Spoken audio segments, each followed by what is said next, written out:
Chapter 4, Structured Cabling and Networking Elements, Part 2. In this second half of our lecture, we're going to move up the stack and look at our network interface layer, Layer 2. There's a few things going on in there.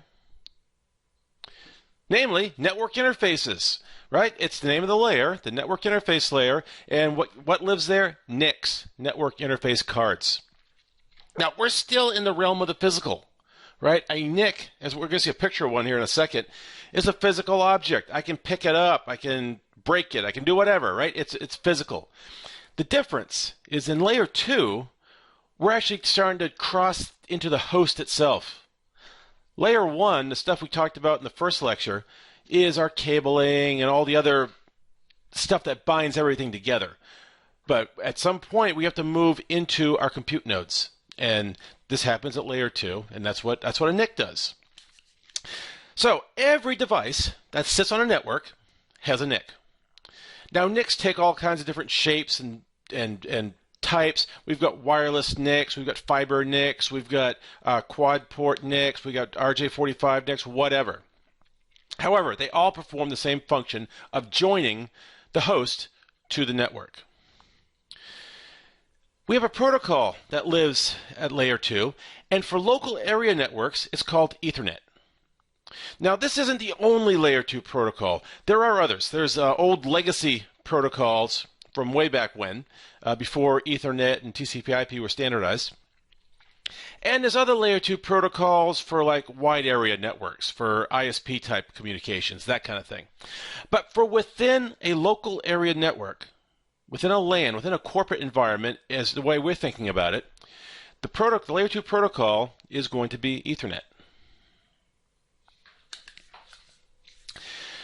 So NICs come in a lot of sizes and flavors, like we'd mentioned, but they all do the same thing. They transmit and receive data, right?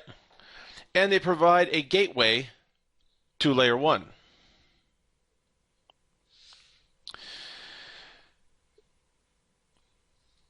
There are many different types of NICs, but they all have some characteristics they share amongst themselves. They all have some maximum transmission speed, right? And these speeds vary. NICs from the 1990s on the Ethernet standard, when it was first standardized, were 10 megabit in speed, in throughput. Years later, fast Ethernet, quote unquote fast Ethernet, was 100 megabits. Nowadays, gigabit speeds, totally common, and 10 gig is up and coming. They all have a number of interfaces, right? Now, if we're talking wired NICs, like fiber or copper, it's going to have at least one. Some have more. There's these things called quad 4 Ethernet cards, which are primarily used for servers, and it's nothing but a little PCI card with 5 or 4 slots on it, 4 RJ45 ports. Some NICs are fancier than others. A lot of your lower end stuff, especially for like PCs, they're NICs, and that's it. They communicate Ethernet, they plug a piece of copper into them, and you're done. There's not a whole lot you can do with them. There are higher end ones, though, that do have different functionalities to it. Some of them, for example, can support power over Ethernet, right? Or traffic management, or quality of service kind of things. Other ones are able of handling jumbo frames, which is something that has to be configured at the NIC level. They're not all created equal. Some are very basic, some are tricked out. It all really depends on what your use case is going to be. Now, a lot of NICs are just integrated into the motherboard. Here's a PC motherboard right here, and they've done this for, well, a couple decades now. It's called a motherboard down network card because on the back here, there's a couple of RJ45 ports, but the circuitry, the chips that control that, they're located on this board somewhere, right? Servers are kind of along the same lines.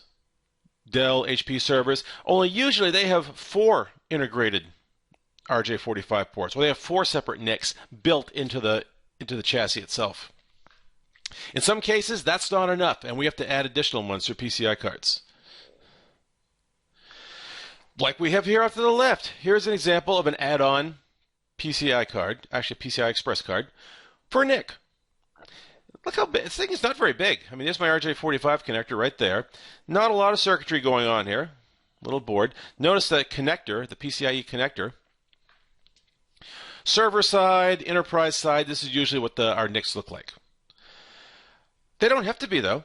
NICs can also be USB devices, right? So let's say, and this isn't going to happen much anymore, but I have a laptop without a wireless NIC on board. Well, I could add one as a USB device.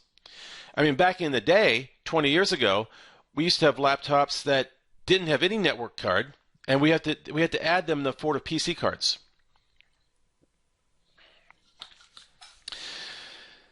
So, how do you install one of these things? Quite frankly, it depends on the hardware, it depends on the equipment, and the software that comes with it. Generally speaking, you install the NIC, you install the driver software, the operating system detects it, and off you go. If it's a higher end NIC, you might have to do some configuration. Probably not. Now, NICs have different ways they can communicate. There's really 3 methods of them. And honestly, 2 of those methods are kind of obsolete, but we need to know what they are. Let's look here at the bottom. The simplest method is, no surprise, called simplex. And what that means is on any particular medium, right, and referring to a wire, a piece of fiber optic cable, whatever, on any particular medium, data can only travel one way. So what does this mean? I would have to have a type of setup then where I have a send line and a received line, right? We have devices called half duplex devices. Now in this case, data can travel both ways over the same medium, but not at the same time. It can only do one, then the other. Our modern devices are what is known as full duplex. So the data can not only travel over a piece of medium in both directions, but it can do it at the same time, simultaneously. Well, most of our stuff nowadays is all full duplex, and it's also auto-detecting. You plug something in, it does a little auto-negotiation, and you're done. Years ago, though, that wasn't the case, and you had to actually set your transmission method. And in many cases, you still can go in and override it, although the default setting is auto-detection. Now you take a piece of copper, an RJ45, a Cat5 cable, and you plug it into a switch port. And this can be on the back of a NIC, the port on the NIC on the back of a computer. It can be on a layer 2 switch. A couple things are going to happen. You're going to plug it in, and there's a little tiny light near that port usually. And when you and without anything plugged into it at all, that light will be off. You plug it in, and the light will go to orange or yellow, generally. But then after a few seconds, it'll start blinking. It'll actually blink like crazy. It'll go to green. Well, what's happening is an auto-negotiation, right? The 2 devices on either side of that network cable are negotiating how they're going to communicate. For example, speed. If I have a 100 megabit NIC on one side of the cable and a gigabit NIC on the other, the fastest I can communicate is 100 megabit. You're only as fast as your slowest connection. So the NICs have to negotiate that out. The gigabit NIC can dial down and speak at 100 megabits, but the 100 megabit obviously can't go any faster. That's part of the auto negotiation process. And the duplex setting if it is in there also. Well, every layer we've looked at so far has had data entities. At layer 4, our data entity was called a segment. At layer 3, an IP data entity is called a packet. Well, at layer 2 in Ethernet, our data entity is called a frame. And actually, we're kind of looking at a frame right here. Just like the other types, it has data, here it is, encapsulated inside of a header, behind a header, and possibly in front of a piece of tail information. Let's look what's inside our header here, right? Destination address, source address. What kind of address lives at layer 2? If IP addresses live at layer 3, MAC addresses live at layer 2. So at the heading of every frame, there's the destination and source MAC addresses. Now notice the data right here. 46 to 1500 bytes, data plus padding. What that means is my data cannot be less than 46 bytes in order for it to fit inside a frame. And if it is less by some chance, then the Ethernet will just throw some padding material in there, right? The high end, 1500s or 1500 bytes, that is as large as a standard Ethernet frame can be. That's called an MTU, a maximum transmittable unit. So Ethernet frame is 1 MTU, a standard Ethernet frame. There is something called a jumbo frame, and that's where instead of my high end being 1500 bytes, I can have up to 9,000 bytes of data within my frame. Now, this can be totally useful for in environments where you're moving around a lot of data, big streams of it, things like SAN to the desktop technologies, that kind of stuff. But it's got a few caveats, right? First of all, not all NICs speak this. So you need network devices that can go in and be set for jumbo frames. All your network equipment must also speak jumbo frames. So any switches that this data is flying through need to be jumbo capable. And if I'm on a network segment, everybody on that network segment must all be speaking jumbo frames. I have one host on there that can't speak jumbos or stops speaking jumbos and reverts to a standard MTU. Everyone dials back to 1500 bytes.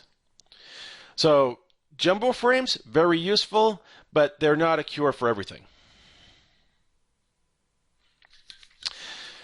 Wouldn't it be great if I could just plug my stuff into layer 2 and it works and I don't have to think about it? That would be awesome. Unfortunately, it's not. So we have to look at ways that we can troubleshoot our layer 2 devices.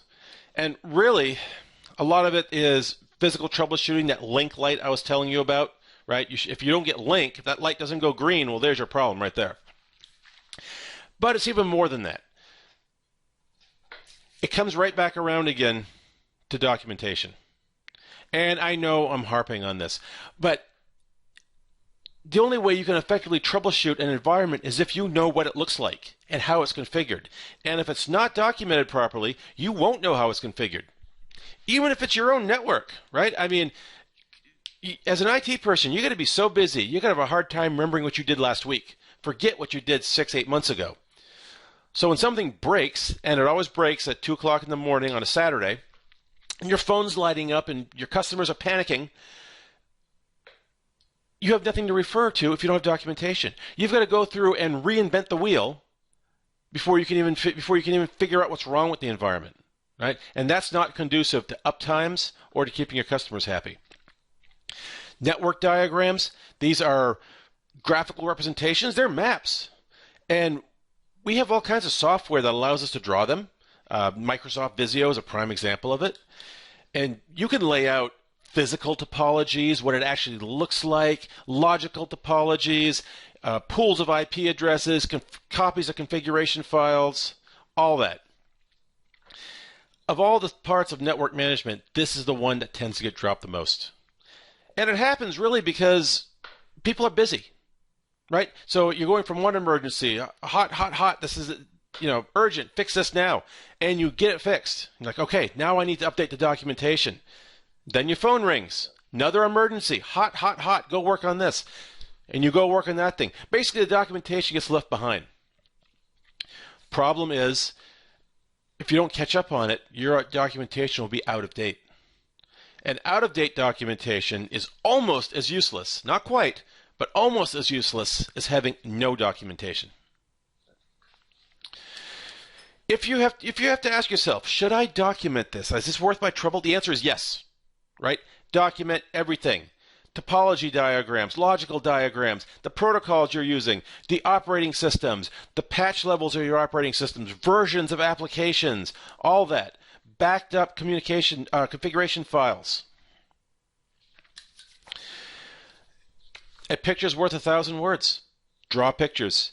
Now this is using Visio icons to represent a small little network here. And this isn't very detailed in this example, but it's a great starting point, right? I would want more. I'd want to see interface names, IP addresses, specific models of stuff. This might cross-reference to a written document that defines what all these pieces of equipment are. That would also cross-reference to other documents that would talk about what versions the OSs are or whatever.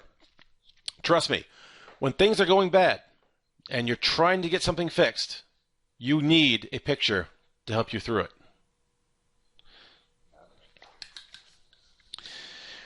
It can even go beyond this. We're talking about not just these logical diagrams, but what about wiring schematics, right?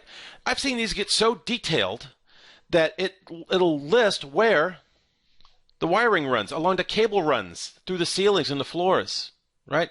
Individual switch plates are numbered in the offices. Well, it's documented on here.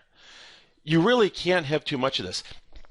If you want to go totally physical in your topology, I can take one of these diagrams and overlay it on a blueprint of the building, right?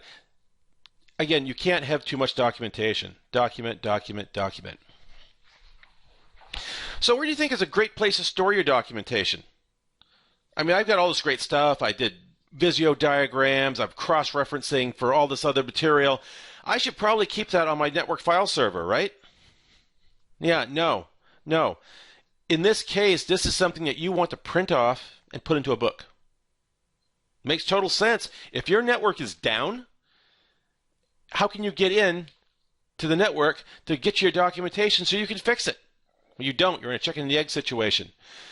Your network documentation needs to either be on a different system somewhere else, or preferably old school pen and paper. And with that, we wrap up our examination of Layer 2. We covered a lot of information this week. As usual, if you have any questions, please feel free to reach out to me. And I will see you next week.